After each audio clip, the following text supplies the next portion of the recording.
Raríssimos, bom dia, René de Paula Júnior falando aqui no Roda e Avisa. Vocês me acompanham aqui em mais um episódio sobre rodas, on the road, móvel, em que nenhum pedestre, mascote, equipamento urbano, sinal de trânsito, veículos aleatórios foi ameaçado, porque na verdade eu só aciono a câmera com o carro parado e só vou acionar novamente quando eu parar o veículo.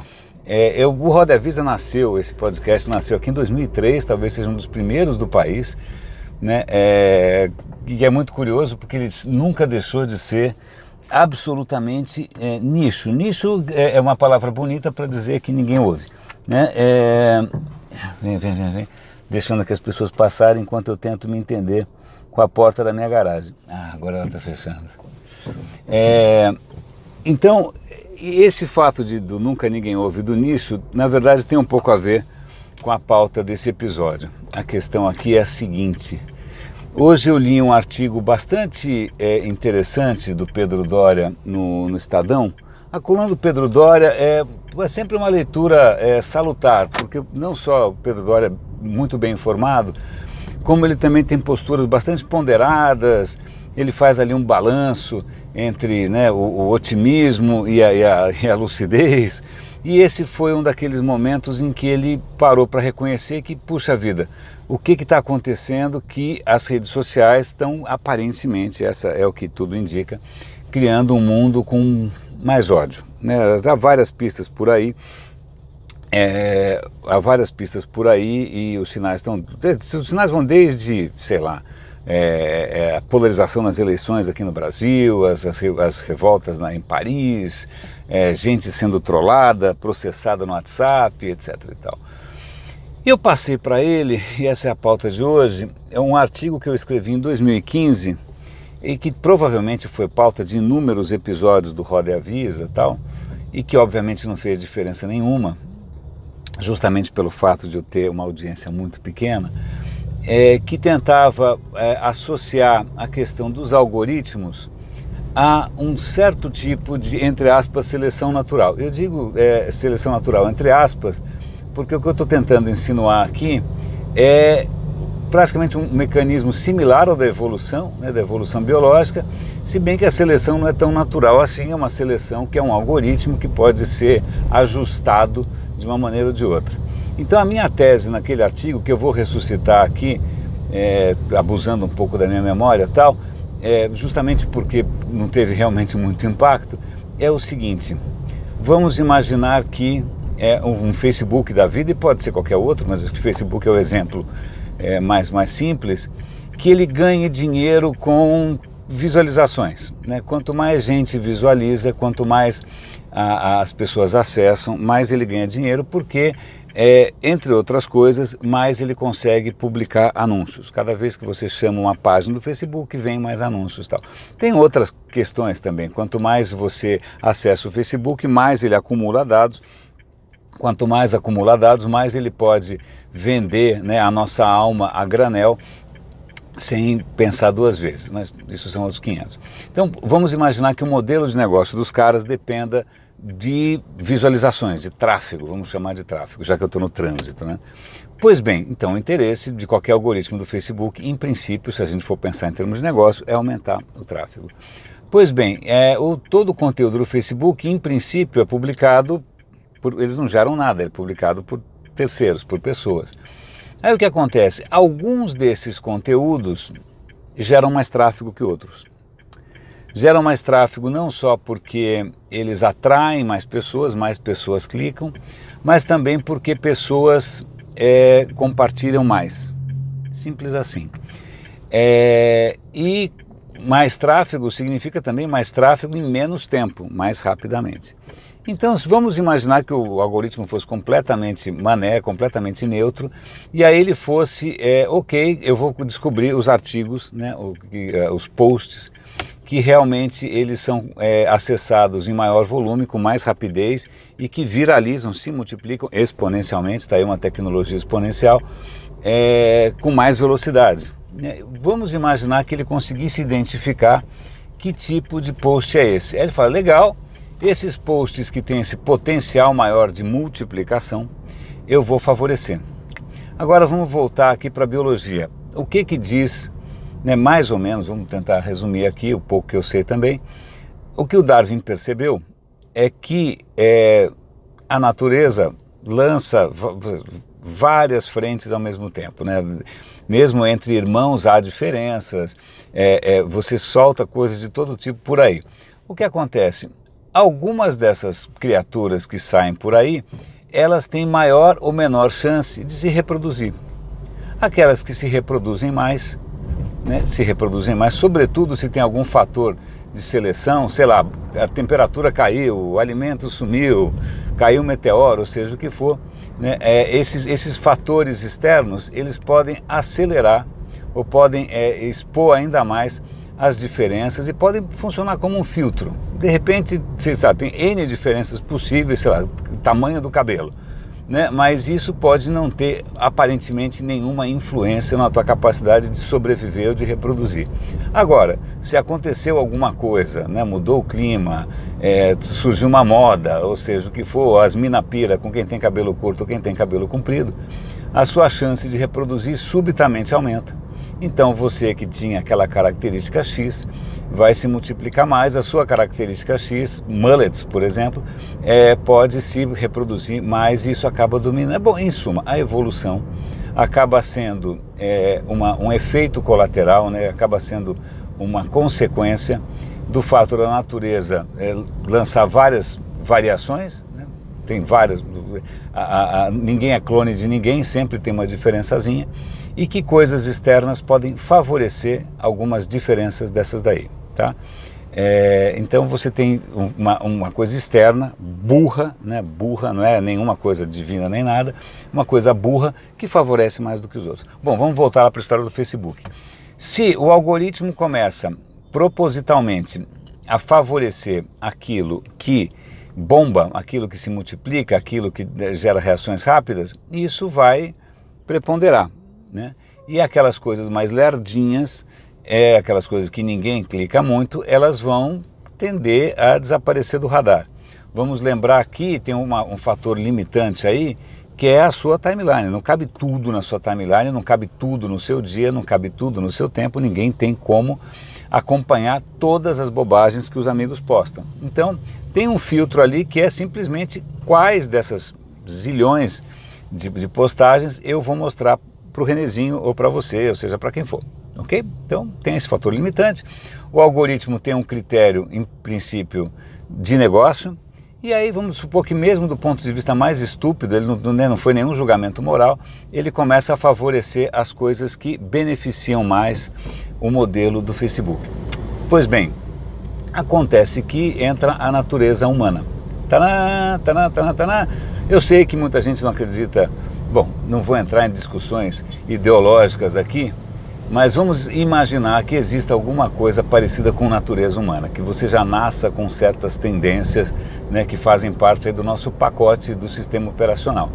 Então, em primeiro lugar, por uma questão de natureza humana, de psicologia muito básica, a gente tende a reagir mais prontamente a algumas coisas, certo? Quais são essas coisas? São as coisas que fazem você pensar, refletir, você tem que dormir primeiro antes de dar a sua opinião? Não. Isso, né, normalmente exige reflexão, afasta muita gente porque te obriga a pensar. A gente acaba reagindo no papum com coisas que convencionalmente a gente já chama há muito tempo de sensacionais. São aquelas que provocam sensações. Sensação do quê? De ódio, de medo, de alegria, coisas muito primárias e muito rápidas. Essas coisas que provocam uma reação primária e muito rápida, a gente reage mais do que rapidamente. Ok? Já temos um filtro. O segundo é que também, por uma questão de natureza humana, você quer projetar uma certa imagem ou quer de alguma maneira construir, né, a sua presença online, a sua presença social, em cima de certas coisas que são legais. Então, se tem algum assunto ali que, por alguma razão qualquer, é polêmico, ou compromete, ou pode, sei lá, não combina com a imagem que você quer projetar, primeiro, você nem vai prestar atenção. Tem uma série de vieses psicológicos para isso, né? A gente normalmente gosta de notícias que confirmam o que a gente já pensa. né? Então você vai fugir daquilo que de alguma maneira contraria as suas percepções, e também você vai fugir daquilo que você não compartilharia por aí para não pegar mal, né? Se bem que o LinkedIn está caindo um pouco, esse critério no LinkedIn está começando a ficar um pouco fluido. Eu estou vendo gente publicar coisas ali que no Orkut caberiam melhor. Ok, então eu pensei a maneira como você reage, a velocidade com que você reage e aquilo que você gostaria ou não de compartilhar. Pois bem, levando isso em conta, o algoritmo vai percebendo que alguns tipos de tema e alguns tipos de post, eles definitivamente têm uma chance de provocar, né, ou de atrair tráfego muito rapidamente, e que eles têm sim chance de disparar ali uma reação em cadeia de viralização. Ok, vamos imaginar que o algoritmo estivesse aprendendo sozinho. Ele está simplesmente aprendendo em cima do que está acontecendo, em cima do nosso comportamento. Até aí é um algoritmo frio, né? O que acontece, ele vai perceber que o sensacionalismo vale a pena ser reforçado. Toda vez que você prioriza alguma coisa sensacional, a reação é rápida, né, muito rápida, em volume, em rapidez e tal. Isso tem uma grande chance de viralizar. O que acontece, alguns tipos de assunto, ou alguns tipos de tema, ou alguns tipos de post, vão simplesmente, por uma questão de seleção natural, né, eles vão ter condições de se reproduzir com uma facilidade realmente, de novo, exponencial. Pois bem, agora, o que parece ser, e essa é a minha tese, né, além da minha tese de todo algoritmo, na verdade, provocar, né, ele conduzir a evolução das coisas, se é que a gente pode chamar o que está acontecendo de evolução, mas eu já falo disso a respeito, daqui a pouquinho, o que acaba acontecendo é que ele, quer queira, quer não, ele acaba trazendo à tona ou reforçando alguns aspectos da natureza humana que talvez em outras circunstâncias não tivessem tanto destaque. Como eu falei para vocês, a natureza humana está aí, não tem muito o que fazer com isso. Então a gente tem anjos e demônios, né? A gente tem desde, né, as reações mais territoriais e primitivas, as reações de alteridade, né, o outro, o ódio, o preconceito, mas como a gente tem também a questão da empatia, da simpatia, da generosidade, né, acontece que, e da reflexão, da razão, acontece que essas coisas que muitas vezes seriam em princípio mais nobres, elas demandam, elas acabam se demonstrando mais lentas. Eu preciso pensar, eu preciso assimilar, eu posso ter inclusive receio de dar um pitaco porque eu acho que eu não estou à altura. Então alguns tipos de post que até podem ser bastante verdadeiros, legítimos, etc. e tal, eles acabam, coitadinhos, ficando na lanterninha, né, ficando um pouco para trás nessa corrida, e o algoritmo vai cada vez mais desfavorecê-los. Por exemplo, veja os tipos de conteúdo que eu publico. Os tipos de conteúdo que eu publico são vídeos longos ou artigos longos. Não é uma coisa que você consiga só ler a manchete, não é uma coisa que você consiga bater o olho e saber do que se trata, né? Vai exigir que você assista, que você pense, que se você, né, fique refletindo se você concorda ou não, e aí se você tem vontade ou não de interagir.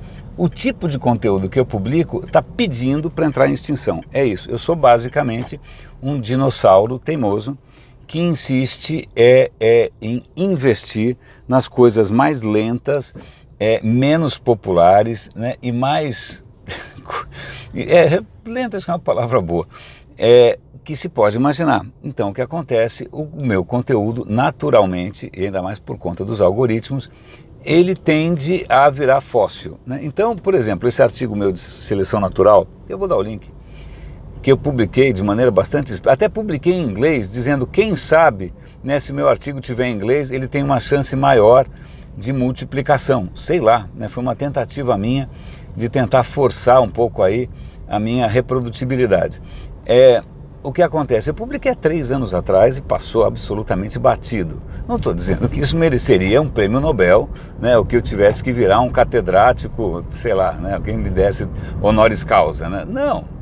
Mas acontece que é uma coisa que eu detectei lá atrás, que eu adoraria ter conversado mais a respeito e que eu fiquei falando basicamente sozinho. Se eu for olhar quantas visualizações esse artigo teve, cara, e comparar com uma Kéfera ou comparar com qualquer, sei lá, coisa um pouco mais, com não salvo, com qualquer coisa dessas, cara, esquece, né? Então, bom, eu dei uma volta longuíssima, né, não só na cidade, mas também em termos do assunto, mas só para dizer o seguinte: a minha tese é e continua sendo que algoritmos, mesmo que você não coloque neles um viés maldoso, né, maldoso, olha, vamos fazer o seguinte, vai lá e só divulgue ou só poste ou só compartilhe aquilo que for absolutamente sórdido. Não. Na verdade, se ele observar a maneira como nós mesmos reagimos àquilo que nós mesmos publicamos, ele necessariamente, né, colocando como critério, né, de sucesso a velocidade de reprodução, ele naturalmente vai gerar um ambiente cada vez mais polarizado, cada vez mais intolerante, cada vez mais cruel não, no sentido de cruel é a ausência de empatia, né? Crueldade é quando você, estou chutando aqui, não estou com o dicionário no colo, mas crueldade é quando você perde a capacidade de imaginar que o outro é um ser humano, aí você faz qualquer coisa, certo? Então, vejam só o efeito que algoritmos teriam e tem, né, tá notório, a gente consegue ver, se eles fossem deixados, né, rodar sozinhos sem nenhum tipo de intervenção. O que eu desconfio, e eu não estou lá para saber, eu não sou um insider do Facebook, aliás, está aí uma empresa que eu não passo nem na calçada, provavelmente tem intervenções sim. Talvez haja gente ali refinando isso, né, tentando melhorar, acelerar um pouco esse aprendizado da máquina. E aí é só analisar várias tentativas recentes do Facebook de mudar o feed de notícias, priorizar as pessoas ou tentar minimizar isso, outras tentativas canhestras do Tumblr de barrar pornografia, ou do Twitter de barrar os trolls, né? Então você tem ali intervenções humanas, né, para tentar dar um certo norte para o algoritmo e refinar um pouco mais ainda, acelerar um pouco mais esse processo de seleção natural, mas o efeito para mim na verdade, trazer à tona, e aí parece a questão da caixa de Pandora, né? Trazer à tona os nossos piores demônios, por assim dizer, não que eu acredite em criaturas sobrenaturais, mas simplesmente para exacerbar comportamentos nossos que a gente com muito custo conseguiu domesticar, conseguiu torear, conseguiu abrandar, conseguiu, né, cortar as garras ali para tornar a vida em sociedade mais digna, né? Só que nesse novo meio ambiente, nessa nova sociedade online, as regras são outras, as regras mudaram, é um ambiente diferente e a evolução não está mais favorecendo aquilo que em princípio teria conduzido a humanidade a conquistas de tudo, de humanismo, de tolerância, de criatividade, de amor, etc. e tal. E talvez seja por isso que a gente note uma certa regressão, um certo retrocesso em vários desses valores que a gente considera mais nobres. Caríssimos, eu vou aproveitar o farol vermelho, muito obrigado pela companhia, um grande abraço e até o próximo episódio do Roda e Avisa.